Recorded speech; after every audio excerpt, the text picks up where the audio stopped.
Hey guys, how you doing? My name's Llama, and today I want to talk to you about why World of Warcraft and Star Wars Galaxy of Heroes are a match made in heaven, and why you, as a WoW player, should be playing Star Wars Galaxy of Heroes. So, here are a few reasons why I believe that Star Wars is the best game to play alongside WoW. Let's go. So first up, we have the synergy. WoW often comes with highs and lows in the interests of its player base, both in a long-term and short-term sense. Now, looking at it from a long-term sense, it's obvious why having a second game to play during WoW's lulls is going to give you another avenue to pursue, when WoW simply isn't giving you the enjoyment it sometimes does. But most games can provide you this alternative. Where Star Wars Galaxy of Heroes comes into its own is in the short-term lulls. Now, when I'm referring to short-term lulls, what do I mean? I mean those moments when you find yourself on a flight path, or the auction house is scanning, or maybe you have a few minutes, or maybe even a lot of minutes, to queue for your LFR run. Star Wars Galaxy of Heroes shines in these moments. If you use the BlueStacks emulator for your PC, which I highly recommend, it's a popular Android emulator for Windows, I'll pop a link down below. This is going to allow you to play what is normally a mobile game on your PC, simply alt-tabbing between WoW and Star Wars. And now that you're into Star Wars Galaxy of Heroes, you can see why this game has such synergy with WoW. Basically because it is a turn-based game with few timed elements, meaning you can tab freely between the two games.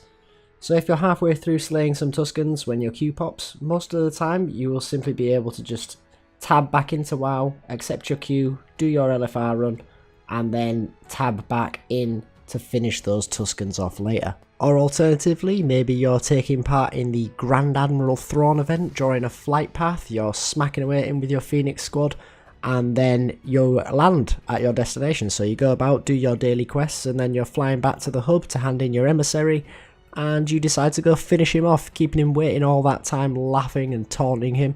It's such a beautiful synergy. These two games really do work well hand in hand.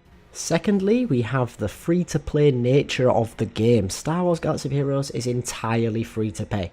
Of course, there is the potential to spend cash on the game if you wish, but I don't, and I find great enjoyment from the game, and I compete at a reasonably high standard within that game as well, meaning that you do not have to pay in order to win. It really is free to play. The business model of Star Wars Galaxy of Heroes is one by where it is somewhat of a pay to not wait or pay to rush to get content. The cash is allowing you to complete tasks in moments that would normally take time farming for a free to play player. That being said, this is not an issue for most players for a few reasons. First off is that the farming is simple, easy, and often quite fun to unlock characters that you're after or things like that, so the route for the free-to-play player is not a tedious one. Secondly, almost all cash transactions in Star Wars Galaxy of Heroes are for the in-game currency known as crystals, which are then turned in and used to purchase whatever it is that you don't want to wait for. But these crystals are also available via in-game playing methods, such as login rewards, ranking rewards from PvP, competing in the in-game events, and other things of a similar nature. This allows free-to-play players to effectively get cash value from playing, and there is no expiration time on this currency, so as a result, you can farm your crystals free-to-play, store them for a time, however long that is, until there is content that you really wish to purchase, and then use those crystals that you have saved up to purchase the content that you are after. And the final reason why this business model works so well for the free-to-play player is that it does allow for small singular purchases without any commitment. There isn't a subscription fee, there's no limit on what you spend your currencies on, and it has a very modest entry fee for a crystal pack, meaning if you ever do decide that you desperately need a new character or that boost to your gear, you can make a very small one-off purchase if you want to, without being tied down to large sums of money or repeating figures. And all this makes for a very free-to-play friendly business model, which is an excellent reason why you should be trying out this game.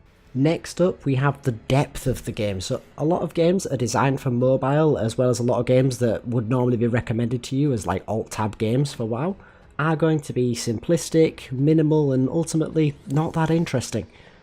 Star Wars Galaxy of Heroes is a massive game. It has hundreds of characters, numerous game modes, 85 levels to achieve, multiplayer content, raids, events, light side and dark side campaigns, a Galactic War daily campaign, the arena, ship campaign, ship arena, guild events. There's just so much to do. There is never a lack of something to do in this game. Beyond that, the base game does not lack for goals to achieve either, with a massive collection element to attaining all the characters, gearing them up to the max, unlocking achievements, or hitting the rank 1 spot in your arena shard.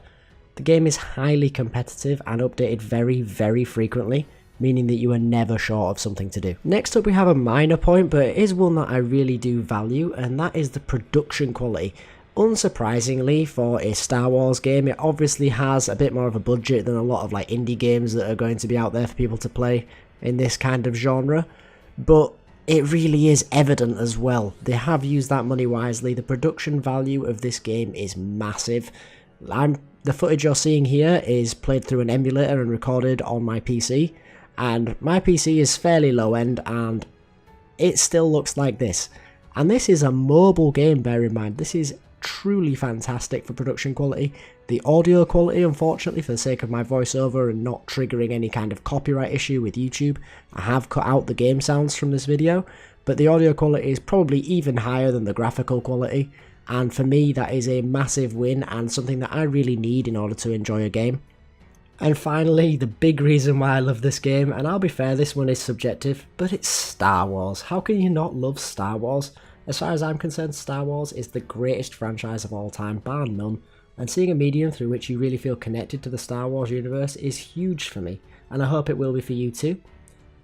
Be it from the character design, whereby characters feel like they are themselves and how they play, be it the synergy of the clones, the complicated mystery of the Night Sisters, or the overwhelming force of the Sith. This game really does bring you into the universe. It's set from the main menu as though you are in a cantina, and quite frankly it does feel like you're there. You feel like you could look up and see Han shoot first. It really is that involved. And on top of this amazing level of involvement, the Star Wars universe is possibly the only one with the depth of story and expansive universe to really pull off a game like this. There's hundreds of characters, thousands of worlds, numerous factions, and countless stories to develop from. Any big fans out there that are worried that this game is going to be a cheap money grab to help advertise the latest release need not worry. This game really has depth beyond the main franchise, featuring expanded universe content that stretches to all of the corners of the books, games and movies. It really is that level of detail that it makes it for a truly fantastic gaming experience. So that's going to do it, guys, for why I think any WoW player should at least be looking at Star Wars Galaxy of Heroes. I really do hope you enjoyed the video. If you did, please do hit that like button. Feel free to subscribe or ask me any questions down below, be it about Star Wars Galaxy of Heroes, WoW, or anything else you would like. But for now, guys, thanks for watching. I'll catch you later.